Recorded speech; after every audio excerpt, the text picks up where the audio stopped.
Hi everyone and welcome! In this video we'll take a look at how to create a report on board level. You'll learn how to include not only items, but also sub-items in your report. You'll also learn in detail how these items can be filtered, sorted, and/or grouped, as well as how to combine these different options in one template. We will start with the easier approach and then move on to more advanced options. At the end, I want to create a report including only items that are due next month and not done yet, grouped by status and sorted by their due date. To top that, I also want to include all sub-items that are not done yet. Since the different ways of displaying, filtering, and automating items and sub-items are all closely connected, we recommend watching the video all the way through, without skipping chapters. This will give you the best understanding of how to combine the available features to perfectly fit your own use case. Alright, let's get started. What is the logic behind a board level document? Although there are much faster ways in DocExport to create a board document with items, let's first take a look at the logic and structure behind how items are displayed on board level by doing it from scratch. We'll start with a report that only includes items and no sub-items yet. For the first report, I simply want to output all the items from my board in a table. To do that, we first need a fresh docx document. All documents are based on a docx template that runs in the background. This template ensures that with the correct placeholders, the final document is generated properly. Let's give the document a name and integrate a dynamic placeholder for the board name. I'll also add the date, report from today. Now, insert a table into this document.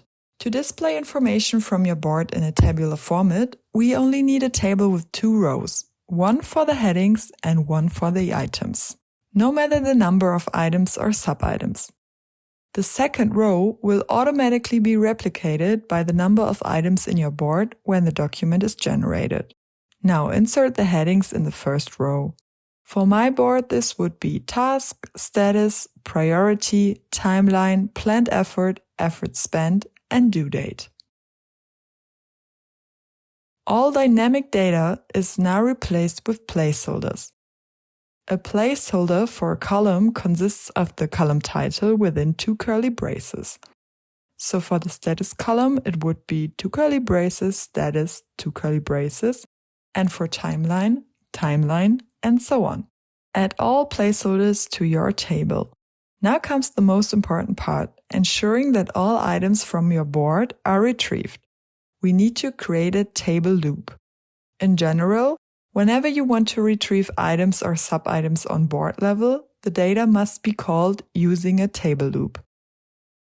Every item loop always starts with the placeholder table start items in the first cell of your items row and ends with table end items in the last cell. So I'll place the table start placeholder right here and the table end one at the end of the last cell. These placeholders only serve a functional purpose. They won't be visible in the generated document. They combine the rows across the entire board, allowing all items to be retrieved and displayed in the document.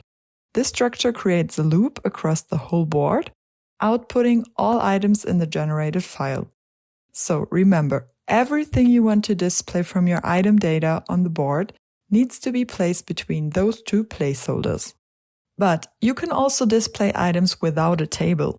Following the same structure, you can output your items without using a table. Just put table start items and table end items around the placeholders you want to include. To quickly demonstrate, I'll just include the name and the status. So we go for table start items, name, status, and table end items. Let's upload this exact template with both options. We open the DocExport view and upload our template using this button. DocExport now immediately creates a live preview. Here you can see the table displaying all items from our board. And below that, the second version, showing only the name and the status of each item in a simple list without any formatting. Let's move further and take a look at the grouping. In many cases, you will have several groups within one Monday board.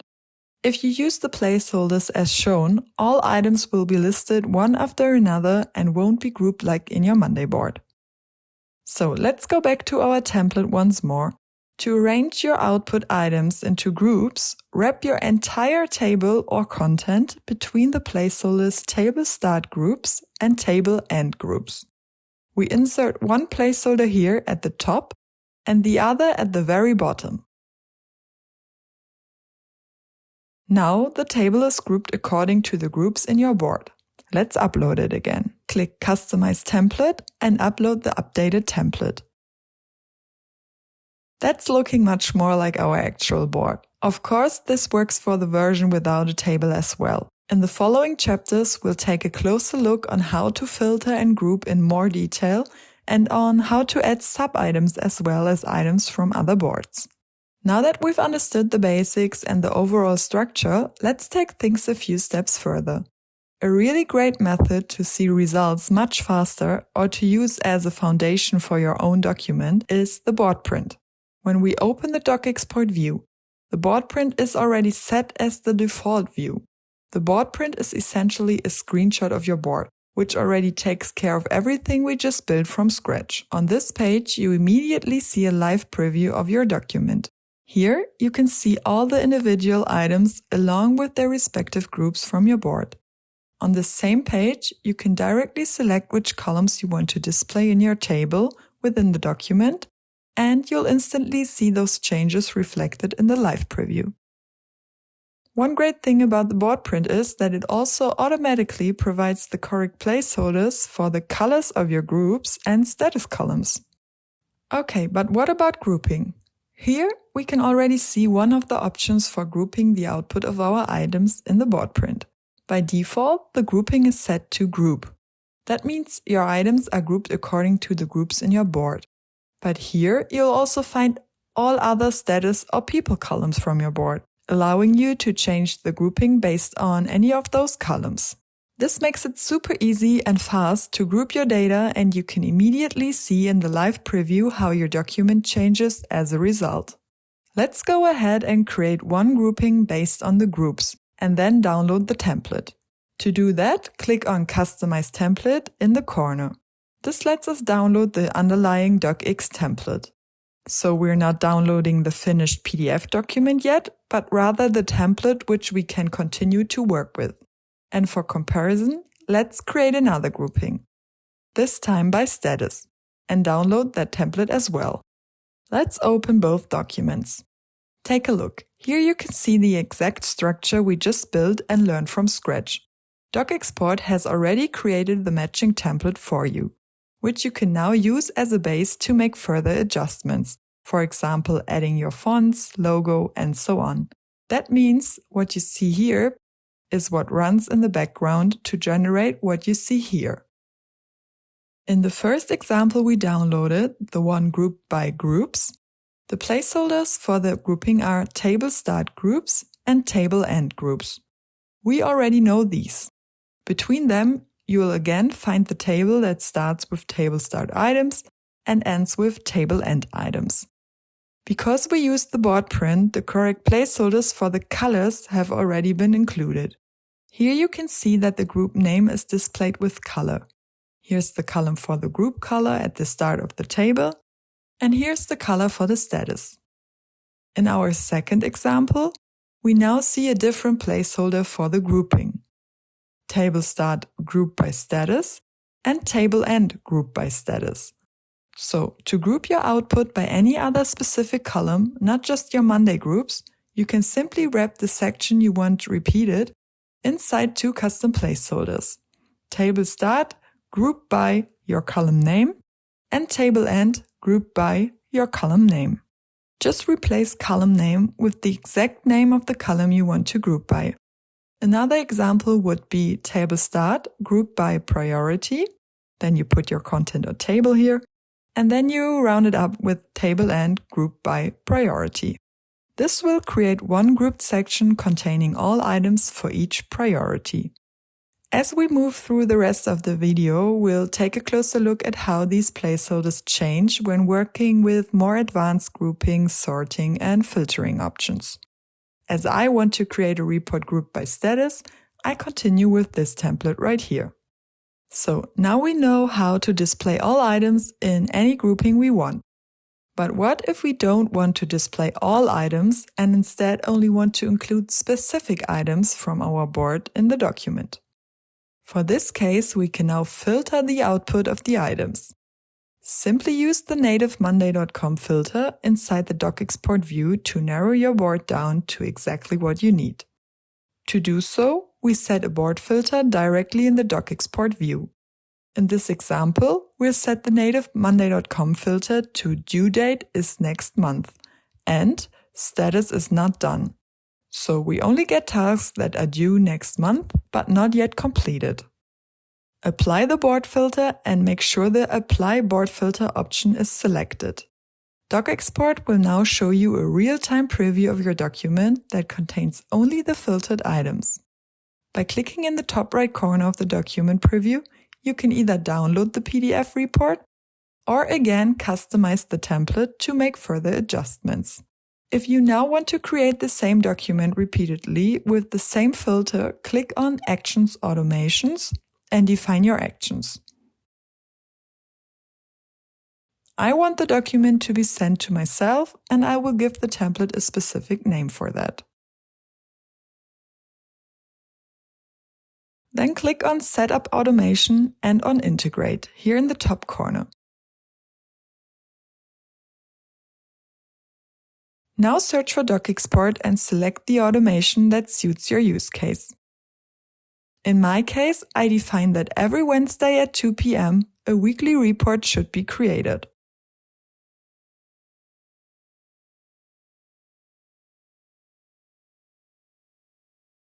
Now, let's go back to DocExport. Once you've added one or more actions for that specific template, the associated filter will automatically be saved with that template.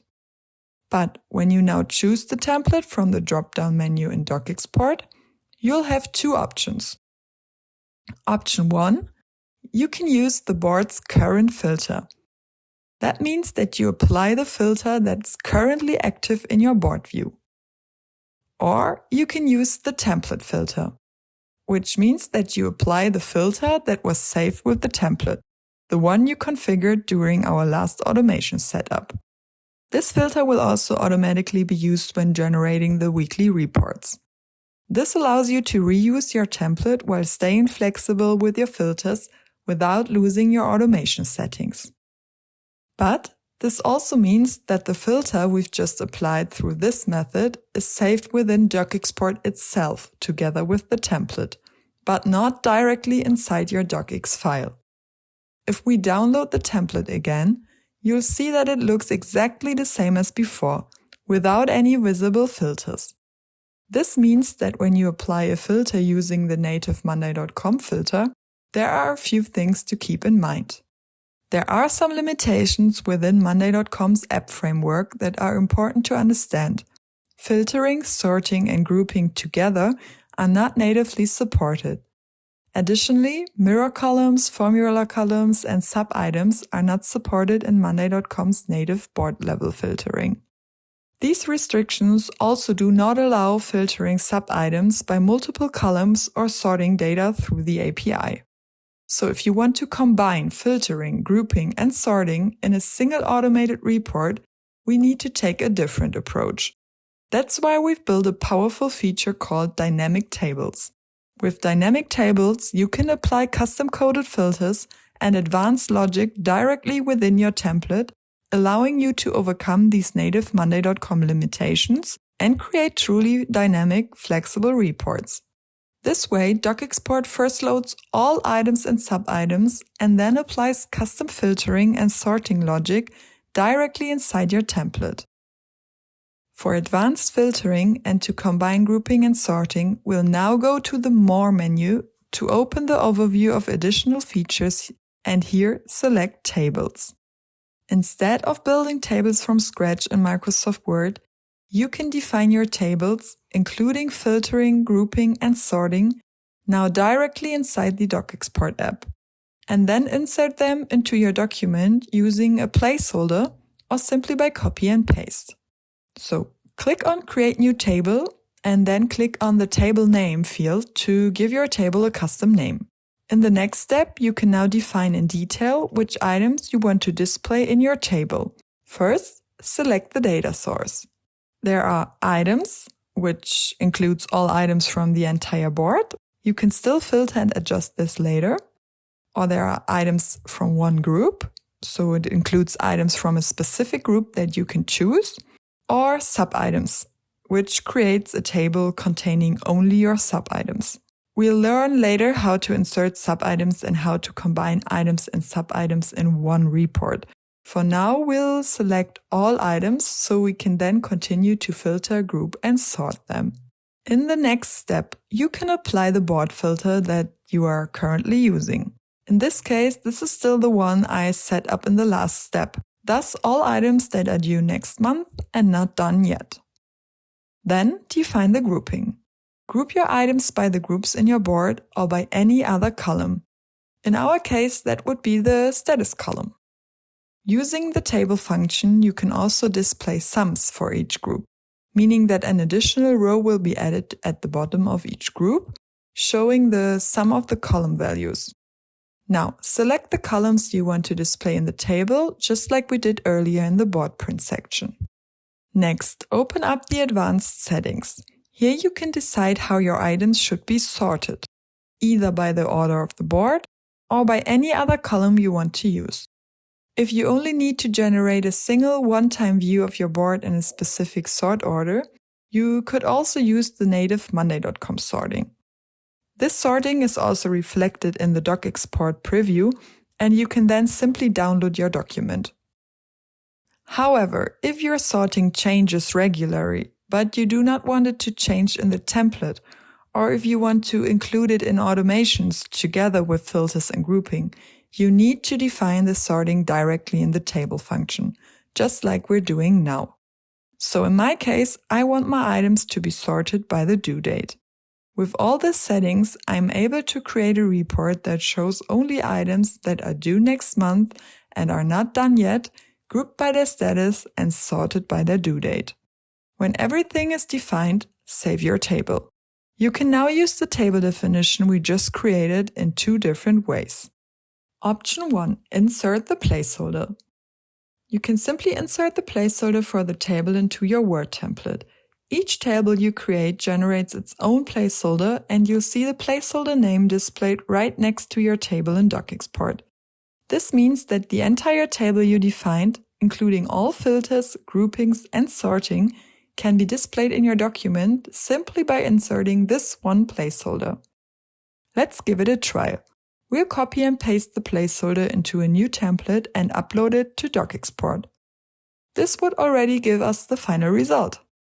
However, to make further design adjustments, such as changing the look of the table or adding other content to the document, we'll use option 2, which is to copy and paste the table definition into your own Word template. You can download the full table definition in Microsoft Word format and copy it into your own Word template. This gives you full flexibility to customize the design of the table. And it also allows us to take a closer look at the placeholders and structure that have now been created. So click on the download button right here. Open the file and copy the part of the table definition between the dashed lines into your own Word template. Unlike when using only the placeholder, this approach lets you adjust the table's design directly in Word. At first glance, the table looks quite similar to what we've already seen before. But there's one major difference: the integrated filter condition in the grouping placeholder. What you see in brackets directly behind the group is the filter condition. Unlike Monday.com's native filter, which isn't stored inside the template and therefore can't be combined with grouping or sorting, this approach saves everything directly within your template. If we upload our template again, we've now successfully created a report with items that includes only the tasks that are due next month and not yet done, grouped by status and sorted by due date.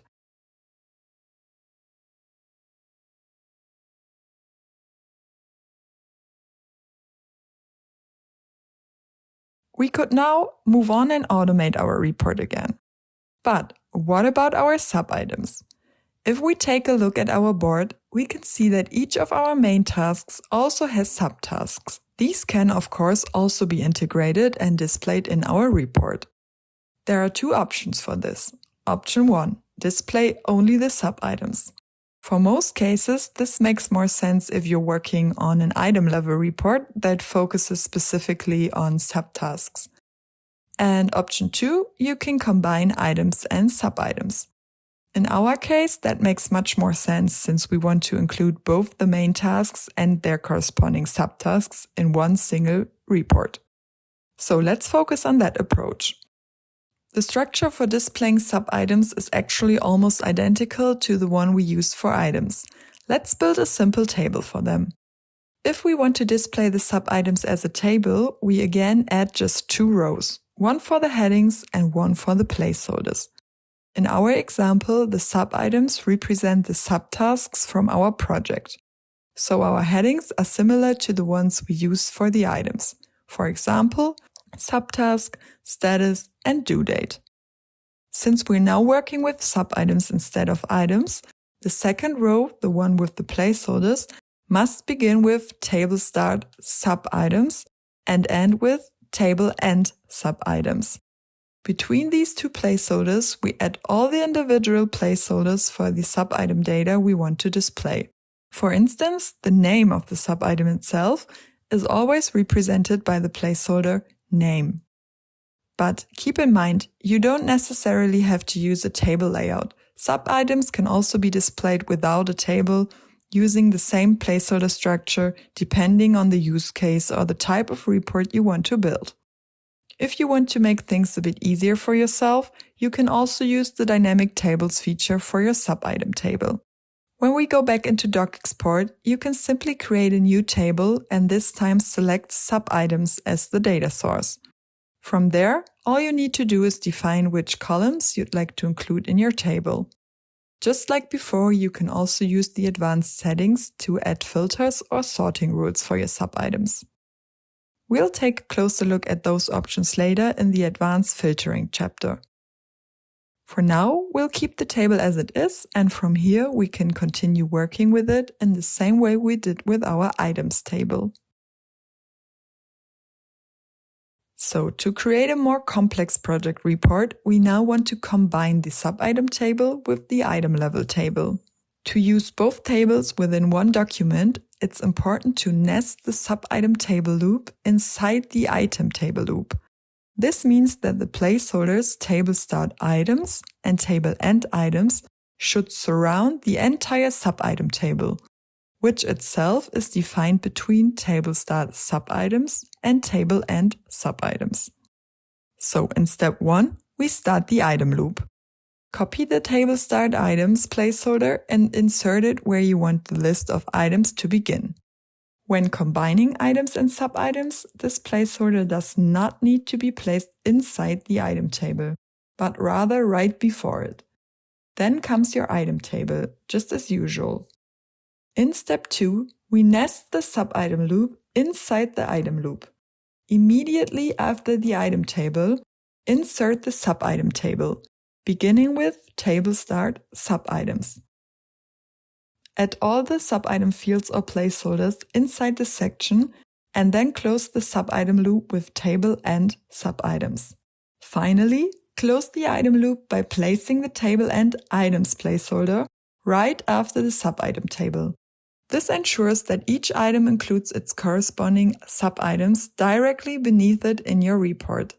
If you also want to include grouping or a filter condition, you'll need to wrap everything inside an additional loop. Place the grouping placeholder, table start groups, and maybe also filter condition before table start items, and close it with table end groups filter condition after table end items. Okay, that was a lot. Let's upload this and see how it looks. Functionally, the result should be perfect. All items with their matching sub-items grouped and displayed correctly. And we also built in the right grouping and filtering placeholder on item level. Visually though, there's usually still room for improvement. It often takes a bit of fine-tuning in Word to get the design just right. If you want a quick start, take a look at our free template gallery. There you'll find a ready-made template that imitates the Monday.com board layout, including sub-items.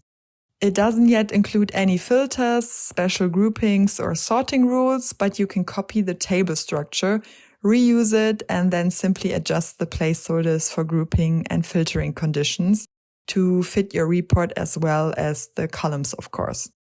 The last chapter will address the process of fine-tuning the design. For now, I want to go even further. I want to filter my sub-items and add advanced filtering options. That's exactly what we'll explore in the next chapter, advanced filtering. As we already learned in the dynamic tables chapter, some filters can't be automatically retrieved from your Monday board due to limitations of Monday's app framework, for example, filters for sub-items. So, advanced filtering becomes important when you want to filter for specific columns or sub-items and include those filter conditions directly inside your templates. In these cases, we can apply the filter manually by adding a filter condition inside the docx template. It works just like we've seen before with the dynamic tables function. You are completely free to retrieve and copy the filter string yourself and place it directly into your template. Let's take a look at how that works. First, open the DocExport view and click on More. Then go to the subscription view and apply all the filters you want to use directly in your Monday board using Monday.com's native filtering. As soon as you've defined your preferred filters, click the button Copy Filter Condition. This will retrieve a coded filter string and it's automatically copied to your clipboard. Let's paste it into our document to see what it looks like. So this is the copied filter string. As we've already learned, if you want to use this filter for the item level, you need to include it inside the grouping placeholders, like this: table start, group by status, or any other column, and then we put in the filter string. We put the content inside the two placeholders and round it up with the table and group by status filter string placeholder. This ensures that your custom filter condition is directly applied when your report is generated. And here's a bit of background information for advanced users. This filter code is actually a Base64 encoded string. If you want to see what's inside, you can use any Base64 decoder to decode the string and read the filter definition. For example, if we decode this specific string, the result would look something like this. So what you see here is the decoded filter condition defining exactly which columns, values, and operators are being used to filter down your data. But you could also create a custom Base64 code with sorting. Everything that goes beyond these possibilities must always be built directly using a Base64 filter condition. This is definitely where all options in the UI end, and it moves more in the direction of coding. However, through this method, you can, for example, also sort by multiple criteria and above all, setting custom ordering rules. Here's a quick example which differs from our actual use case. So my requirements are here: group by groups, first filter by country, then sort by state, and then sort by city. Here the decoded filter would have to look like this. Here are my two sorting criteria. I could also add a third or fourth one to it. The filter will apply the same order that I create here. First sort by this criteria, then this, and so on. If I now convert this into a Base64 code, I can insert it directly behind my grouping placeholders again, just as we learned earlier. This option applies only to a very few advanced use cases. In the Help Center, there are more detailed explanation and also some example requirements that help you better assess whether this is the right approach for your own use case. Alright, now let's go back to the filter string, because you can also add a filter directly to a sub-item table. In this example, let's include only sub-items where the status is also not done yet. We will follow the exact same process. Set the filter in Monday.com to only include sub-items with status not done, and then copy the filter string. When we copy it, the filter needs to be included in the table start subitems and table end subitems placeholders within brackets. So we add an opening bracket, paste the filter string inside, and then close it again with a bracket. We do the same for both the table start and table end placeholders. As you can see, I've now added two separate filter conditions. One that filters my items. Due date is next month and status is not done, including sorting the items by due date. And another that filters my sub-items, where the status is not done. That means you can combine both item level and sub-item level filters within the same document, each applied to their respective tables. Using filtering like this is considered an advanced feature, and in our experience, it is usually only required for very few specific use cases. If you ever have any questions or run into issues while setting it up, our support team will be happy to help you. That being said, let's go even deeper. What if we also want to sort the sub-items? In that case, we definitely need to use the dynamic tables feature again. Since we'll need our filter condition as a string, we first copy the sub-item filter from the subscription tab just like we did before. Next, we go back to tables. Here we create a new table, select sub-items as the data source, define which columns to include, and then paste our filter condition under Advanced Settings. This is also where we then can define the sorting. In my example, I want to sort by due date. Once everything is set, we save the table and proceed exactly like we did with the item table. In my case, I want to include the filter string in my existing template, so I download the table as a Word file. From this file, I can now copy the filter string and paste it into my existing document. This string now includes both the board filter and the sorting by due date. Of course, you can also use the same method without sorting to generate your finished sub-item table with the filter applied directly via dynamic tables. Let's upload the template again and take a look. So, that's exactly everything we wanted. We could go ahead and set up an automation again. This time, every filter, grouping, as well as sorting condition would be saved directly within the docx and is therefore independent from what you do changed in the UI. Change the sorting in the board, doesn't matter, won't apply to the template. Switch filters, also no problem, it won't affect your report. And there's one more thing. So far we've been working with items and sub-items from a single board. But what if you want to include items from other boards in your report or any other document?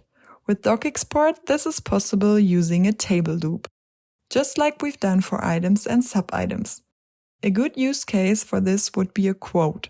You can create a quote and include services and products from connected boards. Here's how it works. Let's take a look at this example of a quote. In our main board, Deals, we have two Connect board columns, one for products and one for services.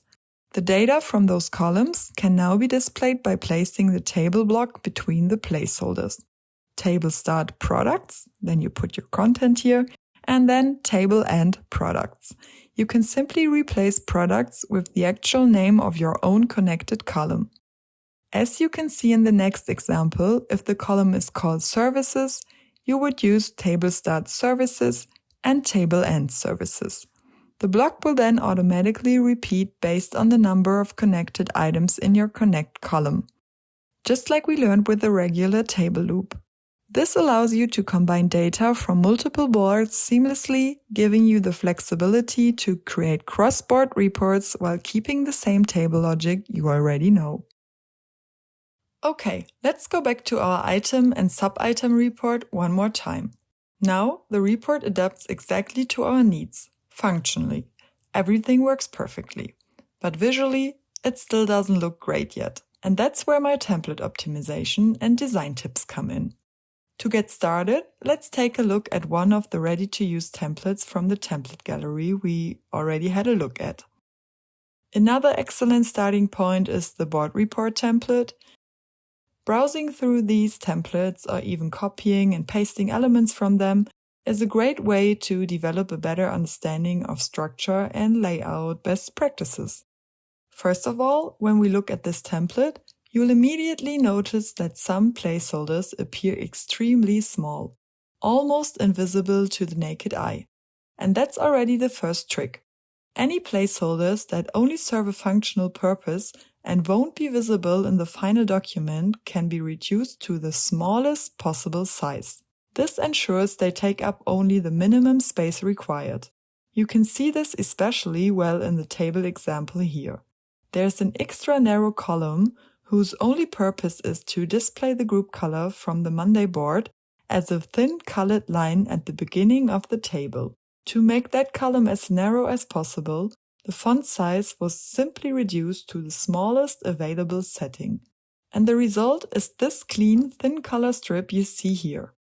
The same colored strip is also integrated into the sub-item table. In addition, you'll notice the table start placeholder.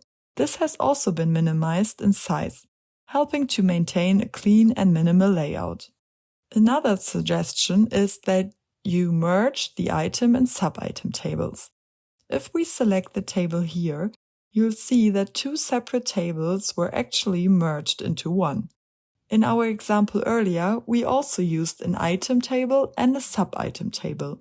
If you want to display sub-items in your board report, merging the tables is a great technique because it saves space, it improves clarity, and it ensures that each item and its corresponding sub-items are always displayed together. By slightly offsetting the layout at the beginning, like in this example, you can clearly indicate where the sub-items start. And of course, you can use all the formatting tools that Word offers to refine the layout even further.